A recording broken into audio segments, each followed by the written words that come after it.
What's up, YouTube? It's your boy, the Bad Wolf.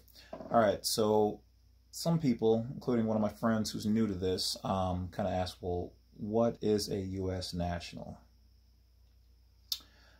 I sometimes forget in my rush to get information out to those people who already know that there are new people who don't know. Okay, so you might see one or two videos with some explanations because you know, but they don't know. So let's get everybody up to speed. Some of you guys just have to bear with me. And maybe some of you people who are doing this don't even know, like, there's actually clear written definitions of some of these things. So let's jump right in. All right. So all U.S. citizens are U.S. nationals. Like, see how they word that? Why not just say all people born in the United States are U.S. nationals who are then tricked into becoming U.S. citizens? So let's just go on, because really what it is that's what it is. If you're born in any of the 50 states, you are a U.S. national.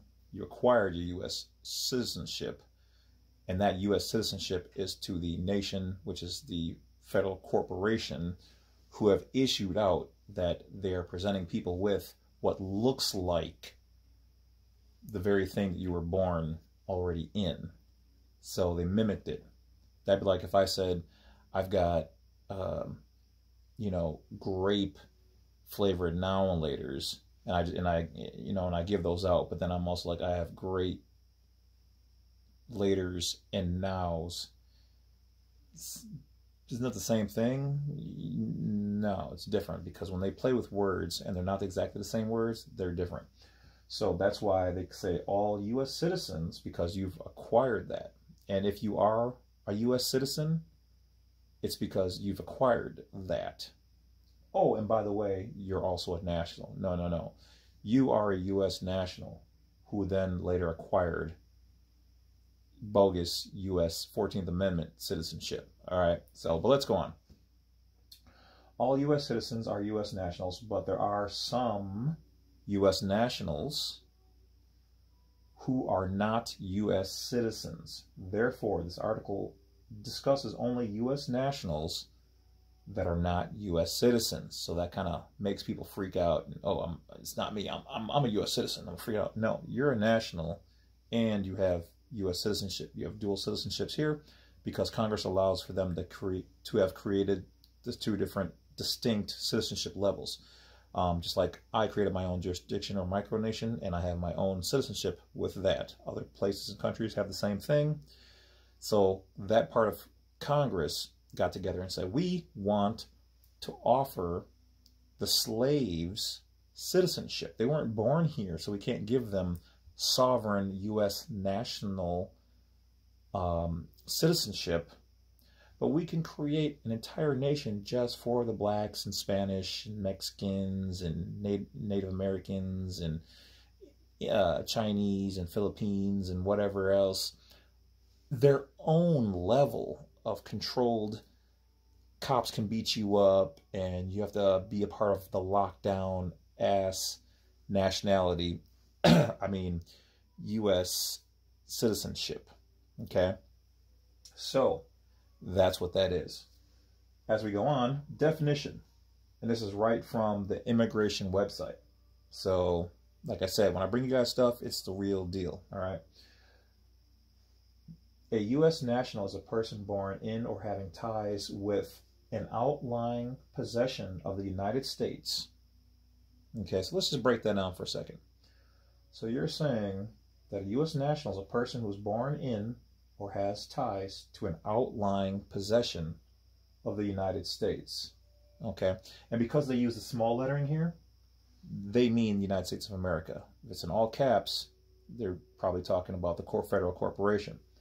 So this in itself already sounds scary. This is right from the immigration website. So it sounds like I don't want to be any part of no outlying territory of the United States. I want to be a national. Wait, what am I? I don't even know. Like, it's so confusing, right? All right. So what they're saying here, and we're going to get to as my guy on the one Amaro whatever channel says, he says, watch for the hijack. Okay. So here it is. Having ties with an outlying possession of the United States Well, what is that? What are they saying? What they're really saying here is that if you're born in one of the 50 states, that's part of the United States. So if you're in the outlying areas, the possessions of the United States of America. So if you're born in the United States, in one of the 50 states, or some areas that the true United States owns, you're a national. Okay, that's what it is. So they're trying to hide it so that it sounds like you're outside or doing something weird, but you're in the possessions of or an outlet. You're born in the United States or having ties with an outlying possession of the United States. Okay, see how they say that? You know, that's the magic. All right, that's the spelling. You know, it's casting a spell right there. So it wigs you out. Oh, well, then I'm not a U.S. national. I'm a U.S. citizen. No, you want to be a national. Okay, for those people born here. Okay, so that's what that is. Which, as of 2019, so because of sites like mine, other people's sites, waking people up, waking up all the slaves, okay, they've modified some of this stuff so that it sounds even more scary. And it says, as of 2019, this title of U.S. national refers only to American Samoa and Swains Island. So now it really makes you go, well, I'm not a Samoan or from Swains Island. That sounds weird. No, you're still a national. You're still a national of the United States. This is how they try to hide it, okay? To take it away, make you get all weirded out, you know? Because even when I read, I was like, well, I'm a national, but what? You know, it's weird. So, but that's really what it is. So don't freak out. That's just them playing with the, you know, the wording and whatever else, okay? Also, it is, or in addition, it is also includes those individuals born to 2 U.S. national parents. So like my other videos talking about 2 U.S. national parents, or those born abroad to 1 alien parent and 1 U.S. national parent. So like myself or my son.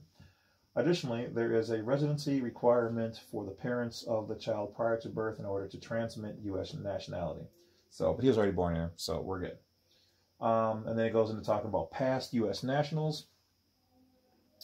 If you were born in the Philippines between 1898 and 1946, you are a U.S. national. If you're in Puerto Rico from 1898 to 1917, and then it goes on. If you want to find out more information, go ahead and, you know, Google that information. You can find it.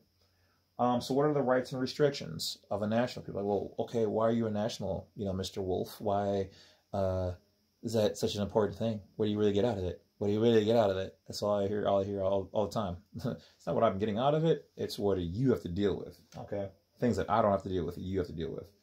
All right, so restrictions. U.S. nationals cannot vote in any election or hold an elected office. Okay, there was a time I wanted to be an alderman or whatever else for the city. Guess what? I can't do it unless I rescind it or, you know, step back over into that jurisdiction, and I don't want to. I'm okay with it. So other than the fact that I can't vote in an election, which is all federal, or hold a federal office, okay, that's it. Otherwise, what are your rights? Everything else that a 14th Amendment citizen can do. I can work, you can reside anywhere in the United States, you can apply for passports. There's no difference in between the passports for a U.S. national and a U.S. citizen. Both of them mention nationality USA. So even though in the other informational packet, it did say that the passport should have that information on there, like it should say that. Now they're saying, as of this update, that even though the other one clearly still says it, so they're in a panic. They're kind of in a hurry to kind of try to hide these things and whatever else. Their endorsements say this is how it's supposed to be and what it's supposed to say. But right here on the immigration website through them, it says that no matter what you get, it's just going to say nationality USA, whether you're a national or a citizen, 14th Amendment citizen. So now you see where the effery comes around. But yeah, the things that and there's also stuff between the lines they don't tell you. Okay, so it means that you're not subject to their jurisdictional peace officers unless you're committing a crime or doing other such things. other avenues other than those restrictions, you know, you're free. You can do whatever you want to do. You can contract with people, places, and things. You can do all those things. Like I said, the biggest things are that, and you know, you're not subject to their jurisdiction. Now, if you do commit actual crimes, yeah, you're subject to that because you've caused them some type of damage. But your general things like most tickets and whatever else, you know, even levels of going to jail are actually easier to fight because you are not underneath their jurisdiction.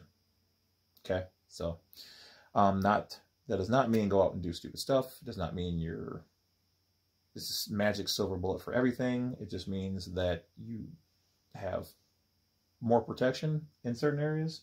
Some things you can't do, and in other ways you have sky's the limit as far as your freedom. So that's about it, guys. Don't forget to hit that bell, like, subscribe on the way out. Donations, if you please, and check out the links down below for offers. That's about it. I will talk to you later. Enjoy your freedoms, or your way to getting there, even more so. Talk later. Bad Wolf, over and out.